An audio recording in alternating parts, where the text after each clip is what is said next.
just about ready for prime time here on the YAHOWAH blog. I say that because we have our Labrador Asher is parading around like she is going to be the star of this show. She actually found a pink star in one of the dog toy boxes and is carrying it around and tossing it up and down in her mouth.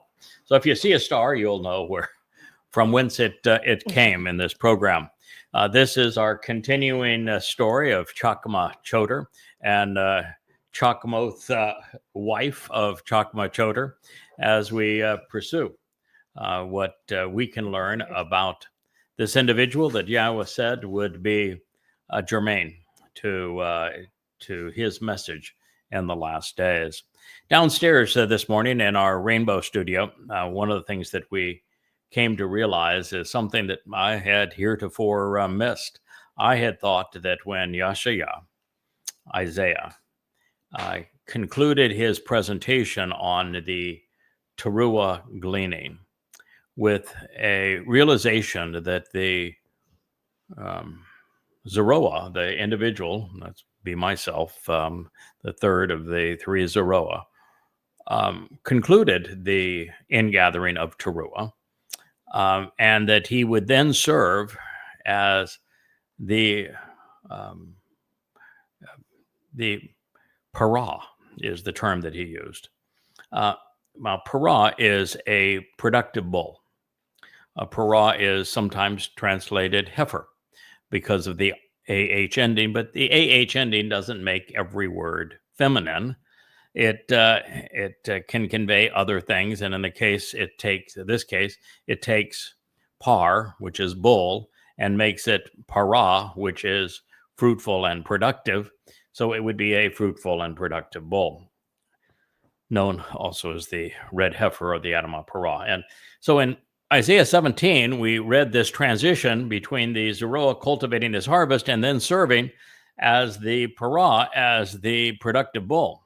And of course, that drew our attention immediately to the Adamah parah, with Adamah being an adjective to describe the parah, red heifer, the heifer or the productive bull, in Numbers 19 that prepares the adulterous woman of Numbers 5 for her betrothal to her returning groom, who would be none other than David. That is correct.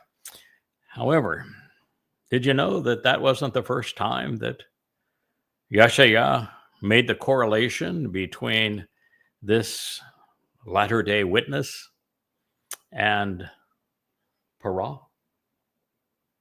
Really? No, it wasn't the first. Not in the 17th chapter, anyway. It was in the 11th chapter, yes.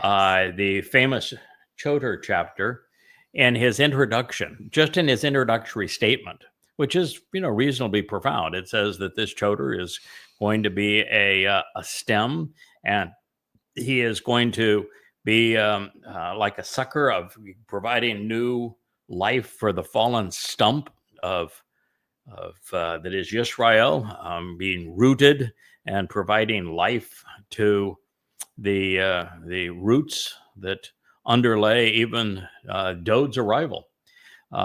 And it ends in that opening statement, even before we get to the seven spirits, by saying that the Choter will be parah. He will be the productive bull. So, we are also always learning. Every time we go through something that YAHOWAH reveals, you're basing your understanding upon things that you've learned previously. And the more you learn, the more you're prepared to recognize just how beautifully this whole story is woven together. I have a question. Sure. Why the bull? Why a bull? Oh, YAHOWAH uses animal metaphors throughout, his testimony. The three that are the most important, of course, are the Passover lamb. That would be Dod to David. Actually, four. The Dod is also the strong ram that leads the sheep. YAHOWAH term for himself as God is based upon that ram. A ram plus the lamed, the staff of the shepherd, is God. And in the original alphabet that comprises Hebrew, the ram plus a home is the Hebrew word for father. So he is the leader of the flock, the male progenitor of the flock is the term that he uses for father. He uses, as I said, both ram and lamb for Dode. He uses goat for Elia, and he directs our attention to the fact that it is the goat's blood that will anoint the mercy seat of the Ark of the Covenant, but it's also a bull's blood that goes there upon Dode's return. And it is the sacrifice of this Adamah Parah, this productive bull, that satisfies the need to cleanse the adulterous woman of Israel so she can be betrothed to Dode upon his return. So God is prolific. He uses the same three characters as he prescribes the menu for Shabuah and for Teruah as well, and as he describes how he cut the covenant with Abraham long ago. These same characters were present then as well. If I may interject. Sure. I didn't even answer your question yet. I was just working on it. For those that are that don't know a lot about agriculture, or, we buy our steaks at the grocery store these days. Not many people have been around bulls and cows and their little young ones, but a bull will have in the wild typically up to hundreds of his harem, his personal flock, and he will chase off any good to be the bull. Young men. Yes. And they are very prolific breeders. Yeah, they are. And they're very defensive of their female cows. Yeah. Yeah, Yahowah says of this individual that he will be exceedingly productive and have offspring. So what I was going to get to is trying to answer your question. I just like to set it up so that we have an understanding that there are three of these animals that are particularly productive to and insightful for Yahowah's story. The reason for the lamb is that the lamb is an endearing animal. It is a flock animal, so that they like to congregate together. They're congenial. They're intelligent. They listen well. They take care of each other and of their shepherd, as their shepherd takes care of them. It is a perfect animal if you were going to describe what Yahowah was trying to establish in the covenant, which is why he was sheep all the time. And so Dode, to be sacrificed as the Passover lamb, you want that Passover lamb to be someone you would view as highly endearing, so that the sacrifice is particularly meaningful to you. And that's why I think he picked that animal, as well as the fact that, guess what Dode was? He was a shepherd. Yeah. And he valued sheep. He cared deeply about sheep. He protected and nurtured sheep. Now, here's something I do know a little about. I've owned sheep. And the one thing every shepherd knows is to make very good friends with your alpha male. Mm-hmm. He needs to be your friend and you need to be his. You need to trust each other. Yep. And that's how it goes. Yeah. But all the sheep, they care and look out for each other, and they are very intelligent animals. If a member of the flock is in trouble, they will find their shepherd, no matter where that shepherd might be, and they will continue to bah! Until that shepherd has their attention is drawn, and the shepherd follows that lamb to the one that's in trouble. So it's a beautiful, endearing animal. Now, bulls are not. Bulls are bulls. They're tough. They gore anybody that is hostile to their interest. They trample down all manner of snakes and reptiles and serpents, and so bulls are tough. They don't give an inch. They're immovable. Mm-hmm. Bulls are not typically enduring, but they're noble, and they're steadfast, and they're strong. And so God had a different intent for his final witness. he would be a bull because that's the job that needed to be done. And listen, the children of Israel were too much for Moshe. Moshe gave up on them. Yahweh gave up on them. Dode gave up on them. So, you're having God the Father, the great liberator, the shepherd of the flock, all gave up. All said, you're impossible. We cannot deal with you. And now we've got, now only 99 months left. But when we began, we had 32 months left to the final rendezvous. And there is no chance for giving up anymore. We have to prevail. And so if God's going to choose a personality type that is going to stick it out and not going to take no for an answer and is going to butt every jerk in the world who gets in the way, rabbis and priests and pastors and politicians and you name it, well, he's going to pick a bull. And that's what he did. Now, of course, God says this bull has offspring. He is a productive bull. So he has his merit, but you don't want to get in his way. So that's the full answer, the best I can, to your question, Leah. Of course, you knew the answer to the question, which is why you asked the question. And you knew that I would take 15 minutes to detail the answer. Why give a short answer if you know a long one? So this continues now that we're studying Yeshaya, the 56th chapter. He is sharing more about this Nakar individual. And he says, to the contrary, this is what Yahowah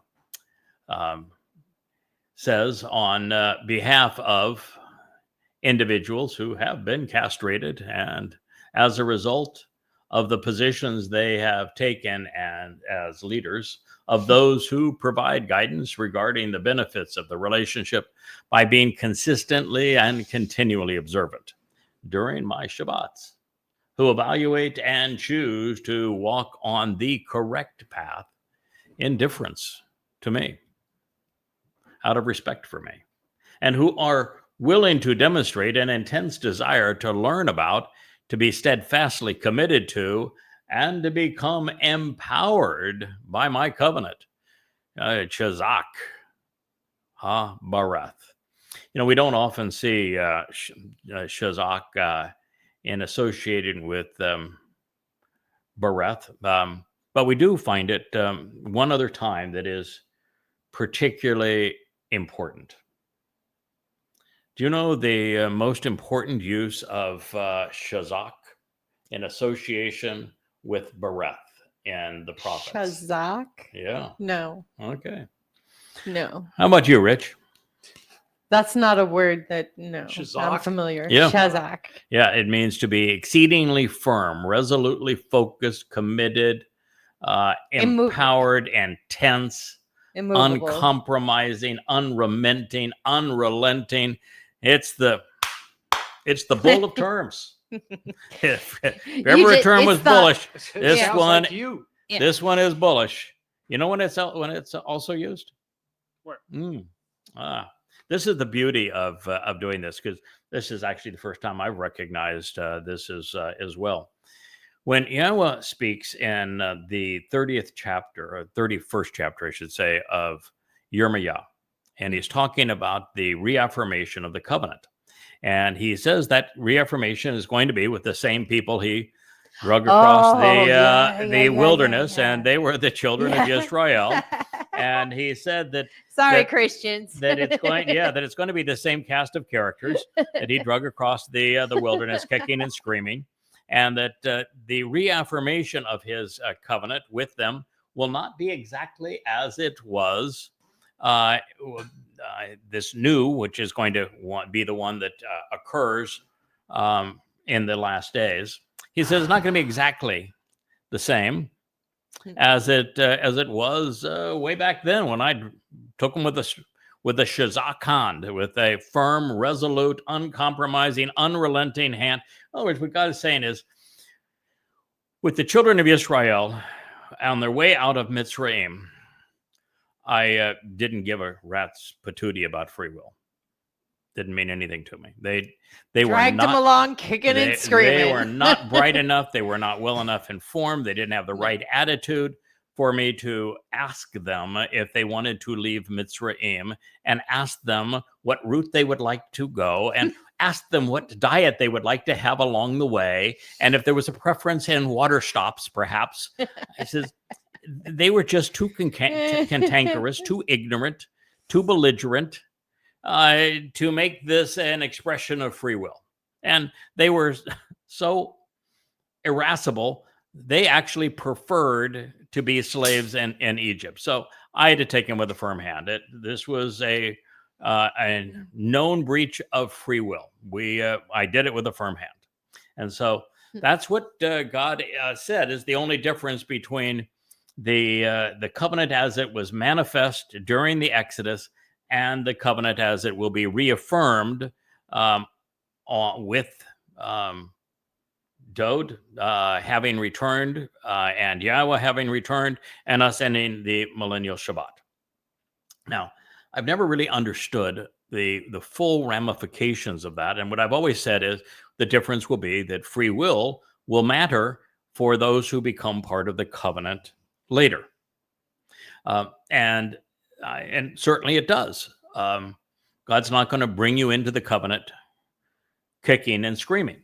However, he is right now saying that that this Nakar, which was the person listed previously, this observant foreigner, is going to be Shazak. He's going to be unrelenting.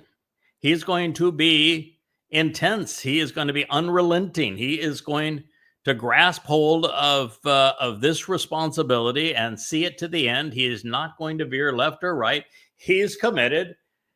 He's focused. He's all you got, Israel. And so now, in the case that the difference between the two, and that this individual is responsible for bringing people back to the covenant, it is that it isn't Yahowah who is leading them by the strong hand and who is foregoing their free will. No, he walked away. This time, it is his bull. His bull is going to be relentless, firm, uncompromising. This bull of his, he doesn't care if you choose to accept God's invitation or if you want to reject it. That is totally up to you. His only focus is to be resolute in his presentation of it, so that he is committed to sharing the proper path as boldly and as bluntly and as courageously and as steadfastly as is possible. And then it's up to you to choose what you want to do regarding it. But just as God had to be Shazak to prevail, getting the slaves in Egypt to enter the promised land, he now recognizes that the individual, this Nakar, that he has chosen to reintroduce himself and his son and the covenant and the Mikre to his people, well, he needs to be pretty damn intense too. Unrelenting. The tenacity of a bull. The tenacity of a bull. If you know my people, right, that's here what you'll need. The tenacity of a bull. Right. And if God's apparently saying, if you don't like it, tough. He's saying the same thing that I'm saying. You know, if you don't like it, tough. I'm not here to argue with you. I'm not here to even try to convince you. Nope, we're not here to coddle I'm not here to debate you. No. I'm here to present what God has shared as intensely, correctly, and intolerantly as absolutely possible, while resolutely opposed to all contrarian views. And if that irritates you, then good riddance. Next. You know, we're not trying for a majority here. We're not trying to win an election. We're not interested in your opinions. No, not interested in your opinion. Not interested in being popular. Nope. By the way, this was written in the Hiphil participle.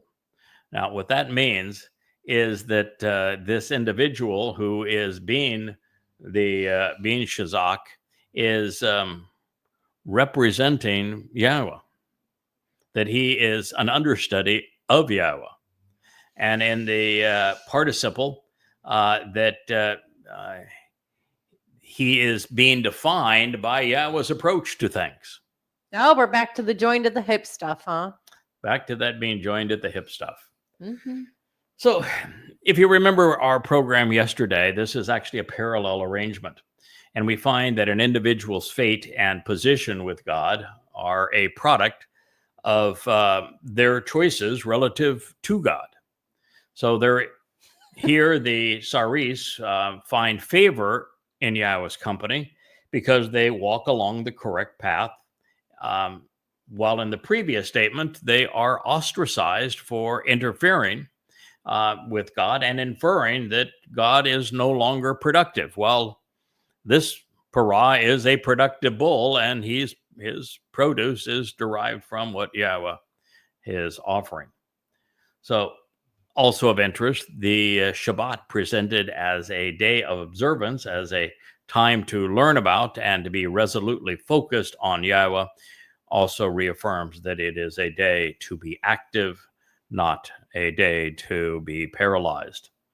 And by doing so, those on the correct path become members of the covenant family, which is the intent of the message. Dode fulfilled Pesach, Matzah, and Bakodim, not on behalf of everyone, not even on behalf of all Yisrael. He fulfilled it on behalf of the covenant family. He didn't take the guilt of the world into Sheol. He only took the guilt of those who would become part of the covenant family into Sheol to perfect them. And so everything points to the covenant family. It's why we're told about the story of Eden and Adam and Chakmah right from the beginning. It's why the dominant story in Bereshith is about Abraham, Sarah, and Yishak, and how that would become Yaakov and the children of Yisrael, all the way through, reminding us that it's the story of the covenant. Even the interlude between the two, which would be the flood, is about the covenant, which is underscored by the rainbow at the end of that journey. So you mean that, like most families who love their family, but perhaps not the entire world, Yes. that Yahweh doesn't either, that he loves really just his family? That is correct. Well, that is so natural. Correct. And Yahweh doesn't even love all of his people. And how is it that men can turn that into a religion? That's what I want to know. Yeah, the covenant relationship is a family-oriented relationship where the head of the family is a father. So it's pretty hard to turn that into a religion unless you're really trying very hard to obfuscate the testimony of God. And to the WASP, that is the father is always the head of the family. Yeah. Well, it is an extrapolation. The association of Saris with eunuchs is potentially revealing because from one statement to the next, we find a group of people cut out of and then cut into an intense desire to remain committed to the covenant relationship based upon what they choose to shamar, observe, and whether they remain on the Asher correct path to the benefits of the relationship. In this way, Saris is synonymous with karat, being cut into or being cut out of the covenant based upon circumcision. Now, the entrance to the Bereth is a result of prioritizing the relationship, of closely examining and carefully considering the conditions and benefits, especially during the day set apart for celebrating it. We enter God's home by walking along the path provided through the Mikre, demonstrating that we respect Yahweh's approach. And in so doing, we not only please our God, we reveal our desire to be with him. He's invited us to be in his presence, to be welcomed by him, to be called out of this world by him, spending quality time together, especially on these 7 days. And he has designated them all and invited us to attend. All the while, our priority is to study his testimony so that we can encourage others to benefit from what we have learned to be true. God says, I will offer, freely giving to them, in my home and within my family and within my protective enclosure. An outstretched and welcoming and empowering hand, and a name even better than the sons and daughters of men. I will give to him and to them an everlasting and eternal designation and reputation, which, for the benefit of the relationship, will never be removed. Once again, as Leah likes to say, there's a fair amount to unpack here. The offer is being given by God. It is his offer. It is freely given. It is bestowed and granted to them, him, concerning them and on their behalf. And it is in Yahowah's, my home and my family, be'eth ani, in my household, which of course is the covenant. And within my protected enclosure. The protected enclosure of God is our return to Eden, where we have the opportunity to flourish, as did Adam and Chakmah. And it is a secure and impenetrable place. It would also be akin to God's home in Shamaim. And it's the place where we would expect our very compassionate Father to embrace us. And it is from an unused root meaning to join. And an outstretched and welcoming and empowering hand. Now, this hand is singular, and it is the support, the authority, the ability to powerfully influence so as to accomplish an essential mission. The principal hand of God, usually referred to as the Amen, the right hand of God, is Dod. But Dod also has a right hand, and there is an ongoing influence that God has. Well, not ongoing, but an influence that God has in the world through his outstretched hand. And, during the Exodus, it was Moshe. During the time that Israel was being formed around Jerusalem, and the Temple Mount, it was Dod. And now the one with the resolute hand of God outstretched is Yada. It's also interesting that Yada and Yad are written very similarly. There's one letter that distinguishes one from the other. And that's the added concluding letter. And a name that is even better than other sons and daughters. Now, this name was also singular. And it says, then I will give to, and it's either Hugh, him, or him, as in them. And I will offer him and bestow upon them, appointing for him and them. And Hugh, him, is from one Q, ISA. And also it's in the Septuagint. And him then is from one Q, ISA, B, which is featured in the Masoretic text. Oh, so we got a crapshoot. So here we have, well, okay. So what would you prefer? 1Q ISAA is the Great Isaiah Scroll. That's the nomenclature for it. So that's the treasure of treasures is 1Q ISAA. I'll go with that. I'm gonna put my money behind that, girl. The Septuagint was a translation of it done very early on, anywhere from, if it had been the Torah, it would have been, could have been in 100 or so BCE, but certainly right around the time of 100 BCE to 100 CE would be the timing of this. And they picked up on him, singular. The Masoretic text was, the oldest we have of it, and the story of the Masoretes goes to the 11th century. And in places like Spain, not anywhere near Jerusalem, where these events took place, where 1Q ISA, the Great Isaiah Scroll, was written on the outskirts of Jerusalem.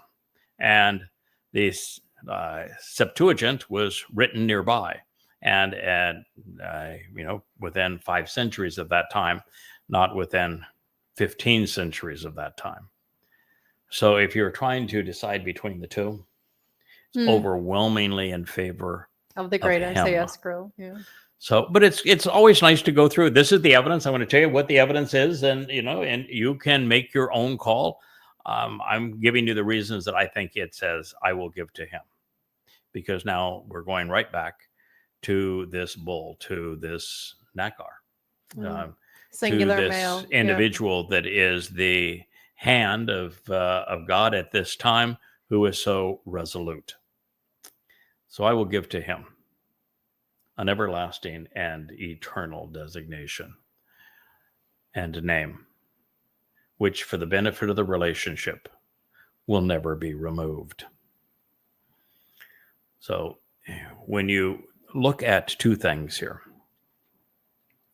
one is that there hasn't been a reference to them in a while, and them would be the covenant family.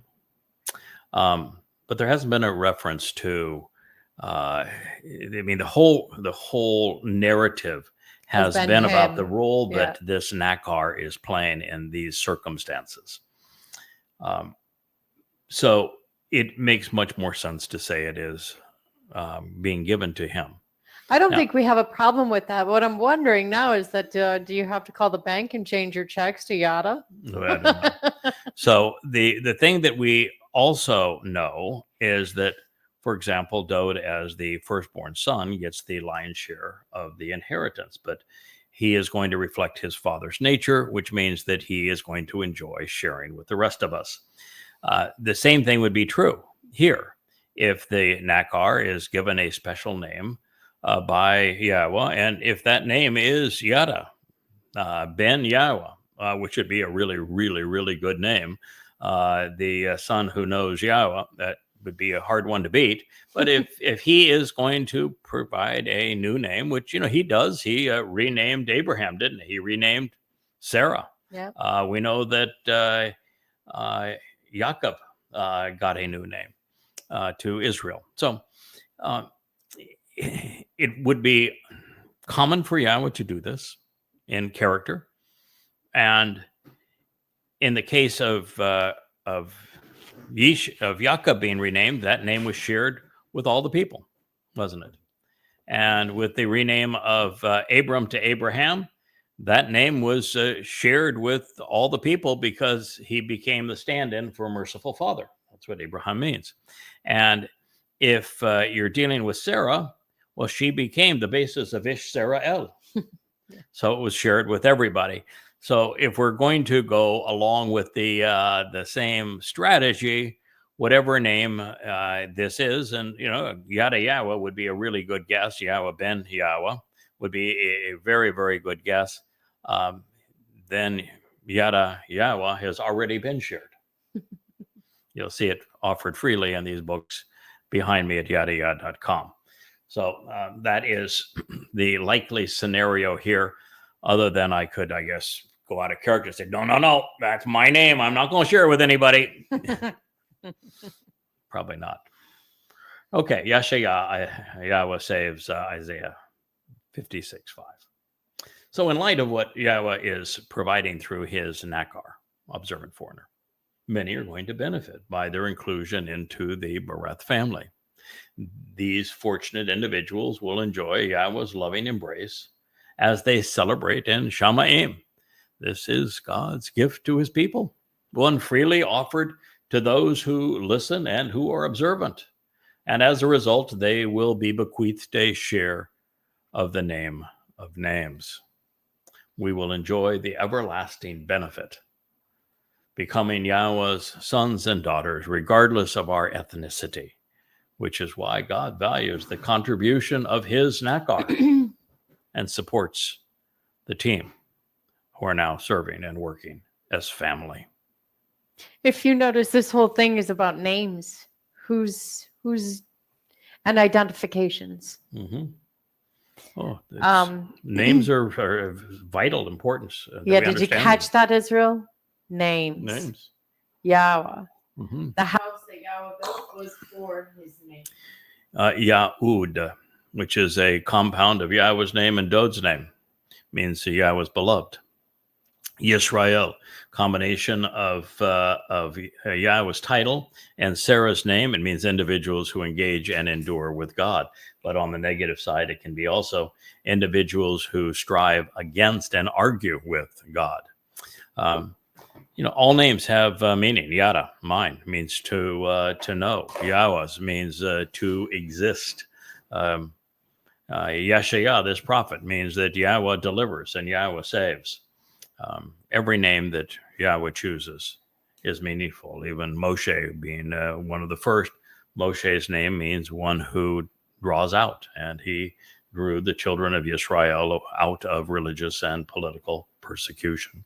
I think that in the millennial, plenty of kind of like now, how in UK, Muhammad is the most popular name. Mm-hmm. Well, I think in the millennial, lots of mothers will be naming their kid Yada. That would be interesting. Yeah, I don't know how I was going to deal with that. That would certainly be fine to share. There is a question here, of course, and I've shared this with you as to whether Yahweh revealed that his nakar, as his outstretched hand, is going to receive the most pleasing and productive of names, or if his special designation will be shared with his offspring. Now, my personal favorite is not to be known as the red cow going on into eternity. I'm happy to serve as the Adamah Parah, but if and indeed this name is Yada ben Yahowah, then we're going to share it with all. But the great Isaiah scroll says that this beautiful moniker is afforded to him, singular masculine, while another copy of the same text also found in the caves above Qumran, not quite as old and a bit more fragmented, reveals them. My conclusion, while I have already been acclaimed by Yahweh in this manner, with a score of marvelous accolades, with many enduring names and descriptive titles, my favorite of which is, as I have shared, Yada Yahowah, to know Yahweh, to acclaim Yahweh, to be familiar with Yahweh, to understand Yahweh. Just as God shares credit, so will I. And therefore, the answer is that everyone who remains committed to the Bereth, Mikre, Masiach, Yahudem, and Yahweh will share an exceptional designation. You know what they say, call me what you want, just don't call me late to dinner. The realization is once you're in Shamayim with Yahweh, you're part of that mortal remnant that is spared during Towrah. They could call you Murray, and you'd be and you'd be delighted with it. Yeah. So as we ponder this narrative, and by the way, one of the things that we have to think about here is that the most important player in God's story is named Beloved. Pretty cool name, right? Since God's saying you're my beloved, you got to like that. The guy who was the great liberator, his name means to draw out, Moshe. Yeah, got to like that too. The guy that wrote this prophecy, it means Yahweh delivers, and he's delivering through him. That's pretty cool name too. So there are a lot of really wonderful names associated with God. You know, Zechariah, the memorable man, remembers Yahweh. Memorable man of Yah. It is so many beautiful names. Yoel, who we are studying in another series. Yoel is a prophet whose name means Yahweh is God. And then we have Elia, which means God is Yahweh. Marvelous monikers for a marvelous life. So as we ponder this narrative, we must not blame Yahweh for adorning his people or for preventing them from being part of his family, whether even God is abandoning certain individuals. Clearly, God tried. His people didn't. Israelites are estranged from God because they have done this to themselves. Therefore, the mission is to share this truth with all who will listen. Now, this known, the Nakar, this observant foreigner, has not sought to replace Yehudim, but instead to welcome the beloved of Yah back into the family. I'm committed to guiding God's people home, as well as to reaching out to Goyim, because the mission requires both. Now, Yahweh values the observant, especially when they take their lumps for standing up against the ways of man. He wants us to provide guidance, helping Israel reclaim the benefits of the covenant relationship while sharing the truth with others during Israel's absence. It is interesting today, we talk about taking our lumps. I have long said that Grok, the AI of X, was suffering from faulty programming and had a horrible bias. You mean that it's a Nazi? And that Gronk was anti-Semitic, and Grok was, so he's not intelligent. You can't be intelligent and be anti-Semitic. So Gronk is unintelligent. He is incapable of learning. He expresses very poor judgment, and he is resolutely anti-Semitic, anti-Israel, anti-Jewish, and pro-Islamic. And so I have expressed that because I have proven it and know it to be true.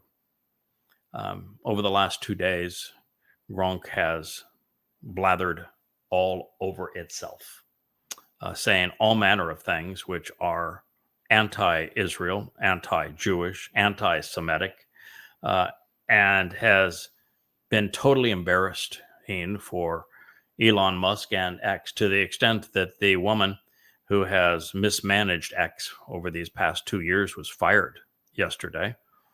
Elon then came out with an apology, but says, oh, it's all better now. We're going to be good. And then it was blah, blah, blah, blah. Far more anti-Semitic, Nazi-inspired, Muslim-inspired trash from Gronk.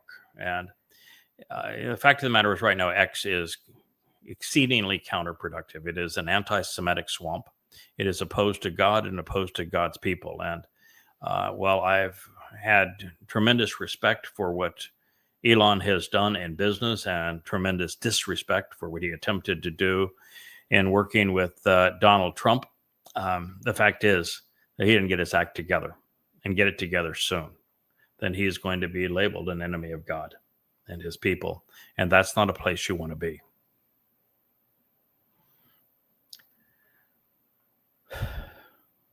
While it is apparent that the Nakar doesn't cut anybody any slack and is seeking to please Yahweh, but not men and women. And he is certainly not pursuing an audience, popularity, or accolades. God, as his father, nonetheless is offering him and those who accompany him a name that is better than any other. I'll take that over man's gifts any day. Yeah, it's a lovely gift. Oh, a lovely parting gift. Better than a gold watch, I would say, by a considerable margin. And they will forever be known as the ones who shared the benefits of the relationship. And having done so, well, others are going to benefit, sharing the wealth and all. The children of the Nakar, of this observant and discerning foreigner, have formed a relationship with Yahowah. They are associated with, having joined forces with, are attached and bound to, and are engaged in a very close friendship with, and therefore seen as accompanying Yahowah. This is the same word that we witnessed elsewhere when God dared the religious and political and self-serving, saying, don't you even think of that it is possible to disassociate me from my Nakar. Yeah. My Nakar, observant foreigner, and I are joined. We are inseparable. Pull as you may, pry as you might, you are never Not happening. going to separate us.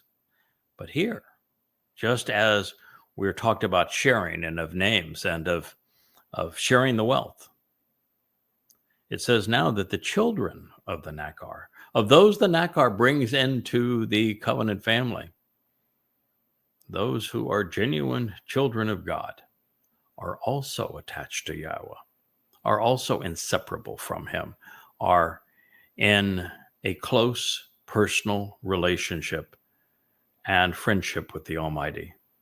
And this means that the work of the Nakar, the purpose of the Nakar, the result of the Nakar, is to have children form forever close and personal relationships, inseverable relationships with Yahweh. How's that for a productive outcome? Hear, hear. It says that they serve him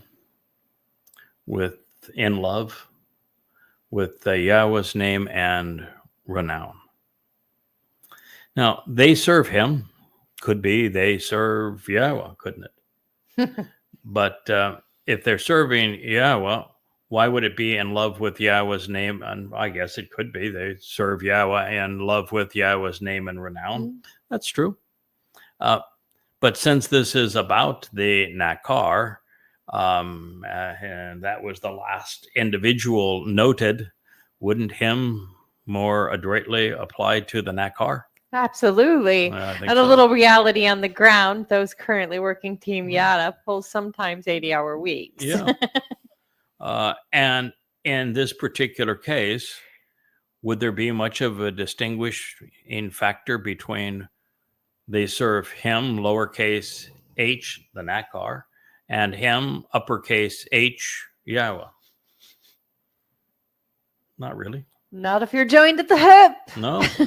Since the Nakar is inseparable from Yahweh, and the children of the covenant are now inseparable from Yahweh. At least those who are the offspring of the Nakar are. Yeah. Serving the Nakar would be serving Yahweh, wouldn't it? Absolutely. And serving Yahweh would be to work with the Nakar. And that collectively we're all going to Ahab. We're going to be involved in a close personal relationship with genuine affection and appreciation. And if you do not love the father of the covenant, this productive bull who is responsible for the offspring who are now participating in the covenant, if you don't form a close personal relationship and show genuine affection and appreciation for him and for Yahweh's name, well, go away. Then you don't belong here. So it's important that you serve along with him and that you love Yahweh's name. Prerequisites, I would say. Existing as co-workers, they all extol Yahweh's name. And they always observe the Shabat, the seventh day, this promise of 7, making it special, thus unreligious, by not disrespecting it. Now, we have shared many of these insights previously, but it is important to know that there are very few things that could rival the importance of Yahweh's name. If you do not use, if you do not know, you are not familiar with, you do not acknowledge Yahweh's name, then you are not part of the covenant. You are not part of the covenant. You aren't getting off this rock alive. Straightforward. Why I have so much energy invested in social media and in these books, trying to encourage God's people, even Goyim, to accept Yahweh's name. Until we can get that first step accomplished, it's actually not the first step. The first step is to walk away from religion and politics, to disassociate from the ways of man. But shortly thereafter, because it is Yahweh's work through Dod that perfects us, and we have to come to trust and rely upon Yahweh to be part of the covenant. And we have to closely examine and carefully consider, which Shema is used here, the terms and conditions of Yahweh's family relationship. The fact of the matter is that without that step, without the acknowledgement, appreciation, love for Yahweh's name, you are on the outside looking in. You cannot be part of the covenant family. You cannot be saved by Yahweh. You cannot experience eternal life in his company. You cannot enter heaven unless you have a genuine love and appreciation for Yahweh's name. Yeah, no phonies. So if you're writing Hashem, you do not know him. You do not have a relationship with him. At the end of your mortal life, which is going to come much sooner than you might anticipate, it'll be nothingness. You will have wasted it all. Is that clear? And if you know Yahweh, then you are not a bump on a log. If you know Yahweh, you're not counting entitlements. If you know Yahweh, you're not said, I'm in, now I can go do my own thing. Or navel gazing. If you know Yahweh, you're not rebelling and going off and acting against his nakar. If you know Yahweh, you are existing as his co-workers. And you will continually and actually be his co-workers as we all extol, lift up, and acclaim Yahweh's name. Yahweh's name. Yahweh's Shem. Not Hashem, Yahweh's Shem. God damn it, Israel. What the hell is wrong with you with this Hashem nonsense? And this G-D stupidity, or the Lord. It's Yahweh. And only Yahweh. And only Yahweh. And it's obvious that it's Yahweh. And the book that it's presented in provides guidance and teaching. It's written as Torah. The O and Torah comes from the Wah, and the Ah sound at the conclusion of Torah comes from the Hey. That means the only letter now that you need to know how to pronounce is the Y, the Yod. And, well, why don't we just try with Yashayah or Yisrael? Why don't you go to the verb that Yahweh used to define the nature of his name, the meaning of his name, Yah. Why is this so difficult for you? It's obvious. I don't think it's difficult. I think this was a grift on stupid, uneducated people a long time ago, and now it's just a tradition. Yep. It's not going to work in these times. Correct. So they extol Yahweh's name, they lift up and acclaim Yahweh's name, and they always observe Kol Shamar, the promise of 7. Mm-hmm. Now, you could just say it's Shabbat, the 7th day, and I don't have any problem with you focusing on the 7th day and honoring the Shabbat. Leah and I study the Torah all the time. We have a slightly different way of going about our observations of the Shabbat. For Leah, it's quiet time, private time, recharge time. I don't want to have to people time. But, she's more of an introvert. Mm-hmm. For me, it's celebration time, relationship time. See how much more I can learn time and share regarding who Yahweh is and what he's offering time. For me, it's celebration time. But, it's you can make your own call. I do not observe the Shabbat as crippled, paralyzed, do nothing time. No, and introverts, we like to celebrate. We just do it quietly. We celebrate. Mm-hmm. Mm-hmm. But I think far more important is what Shabbat represents. It's from Shabbat. It means promise, and it means 7. So it is the promise of 7. And it is the basis of Shabuah, which is the promise of 7 and the next Moed Mikre. And we want to make it special. We're not going to disrespect it. And as for the promise of 7, well, that would be the 7,000 years between the time we were in the garden to the time that we conclude our time in the garden. And it's based on 6, which is the number of man plus God, who is 1, equals the desired result, which is 7. This is the message here. And the 7 also is symbolic of that menorah that's spinning above my shoulder here. It has 7 candles. It speaks of the 7 Moed Mikre. Pesach Matzah B'Kodim in the spring, Towrah in the summer, and then in the fall, Towrah, Kippurim, and Sukkah.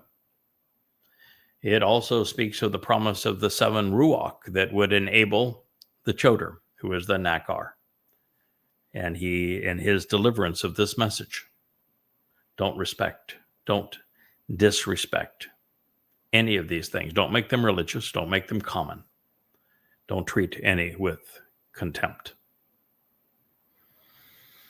They will willingly demonstrate an intense and unrelenting desire to be steadfastly committed to and thus to become empowered by my covenant. Oh, we have another Shazak. This is our 3rd Shazak sighting here. So in this case, the covenant is not something that if you love Yahweh's name, you adore even his Nakar and are committed to working with him. And that's, by the way, before we even get to Shazak here, I forgot to mention that. To be associated with God is to work. He chose Moshe to work with him. He chose Adam even to work with him. He chose Noah to work with him. He chose Dode to work with him. His favorite title for Dode is my coworker. Mm-hmm. He loves calling Dode his associate, his coworker, his ally in this process. And so if you're going to be with God, you're going to work with God. And if you don't like working with God, then don't be part of his family. Don't pretend that you are.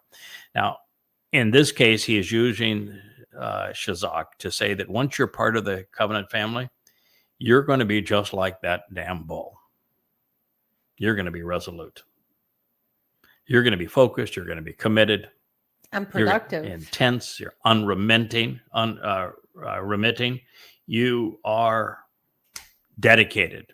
You've got a firm grasp on what it means to be part of the covenant. You're steadfastly committed to the covenant family. You aren't going to go and venture off on your own. Okay, you're willing to demonstrate your unrelenting desire to be part of God's family and to encourage others to be part of God's family. Yashayah. Yahweh saves, Isaiah 56:6. So with a statement from the pen of the epitome of the prophets, Yashayah, Isaiah, as resounding as this one, why isn't everyone the world over, including every Yehud, Jew, and every Goy, Gentile, searching to identify this Nakar, this observant foreigner who has offspring that are steadfastly part of the covenant family and are united with Yahweh, in love with his name, inseparable from him? Because they're too busy being goddamn religious? God, wouldn't that be... What could be better than those things? Certainly not religion. So he has announced and authorized a conduit through whom not only a relationship with God is formed, but one that is close, that is personal, that is steadfast and engaged, loving, one that bears Yahweh's name. So God unambiguously inspired his most prolific prophet to affirm that the offspring of the Nakar receive and share the benefits associated with being a demonstrable in a demonstrable and close association with Yahowah. But it's not just the association. He threw in that, he's sneaky that way. He threw in a bed. You're going to be a worker. You're going to work for it. You're going to work for it, baby. You want the love this time? Yeah, yes, you're going to work for it. And the reason you're going to work is because work has value. Work we builds have character. A harvest. Work, yeah. That takes work. Harvests don't happen because everybody twiddles their fingers around. Harvests happen because we till the ground. We remove the weeds. We nurture those seeds. We harvest the fruit. We get rid of the dead branches. Yes, this is pruning. Yes, it's harvest take work. And sharing God's message only happens once you come to know God's message, and coming to know is work. Learning is work. Now, so many people are of this mistaken view that work is a bad thing and that retirement is a good thing. Well, God doesn't view it that way. God views that work is always a good thing, that work has value. Work makes you strong, and you cannot be standing grain if you're not strong and mature. Yeah. It was a very fancy fade in to Miss Leia with the square there, Captain Cables. I was quite impressed. That was sneaky of you, but that was we're getting better with every new program. Speaking of doing good work, but yes, Yahowah even told Adam in the garden. Now you'd think in the garden would be the place where lollipops grew on every tree. Oh my goodness, the gardens are so much work. But gardens are a lot of work. Yeah, Leia will attest to that. I've owned nurseries, so I can attest to that as well. Yes, Yahowah values work. He knows work builds character. It's one of the things about the entitlement society that Marxists and socialists and progressives tout, where they want to penalize those who are productive and take their money and what they have achieved and reward those who are unproductive. And what happens is you end up with ultimately you make it too burdensome from those who are productive, so they have no incentive to produce. And then why would you? They're going to take it anyway. Those who are unproductive have no sense of values. They don't make any contribution because they don't need to. They literally have failure rewarded. Mm-hmm. And so they have no sense of value, no sense of purpose, no character. And you've destroyed the entire fabric of society when you think you're doing a compassionate and good thing by giving people free everything, free healthcare, free food, free housing, free money. No, it's exceedingly destructive to do that. It doesn't mean that you're callous to those who are disadvantaged. Yahowah had a means to deal with them. He said you leave a portion of your field unharvested. And that means that those who are hungry can go and harvest, which is work, some of the produce of that field, or some of the wool that has been stored up, or some of the wood for shelter. You're going to work for it. And you have to then build your shelter and weave your clothes and prepare your food. After you've harvested it, you contribute, you work too.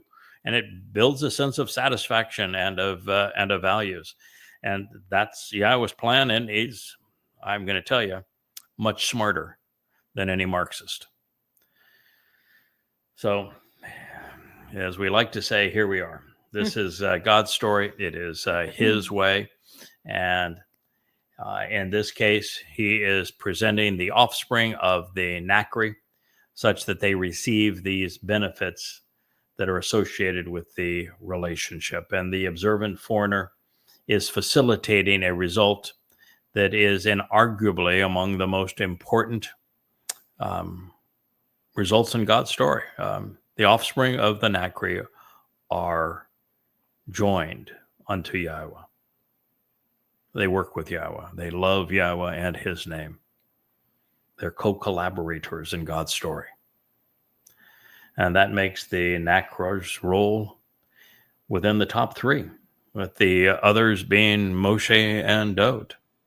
And yet in all the world and in all of this time, the only one who has shone a light upon the prophecies featured throughout Yeshayahu, Isaiah, regarding the Choter and the Nakri, the Zeroah, whom Yeshaya is over the moon excited about, this man from Edom, this Adamah Parah, the Bashar of King Daud, is the man to whom all of these prophecies were directed. And the implications here are profound. We're talking about the well-being and the salvation of your soul.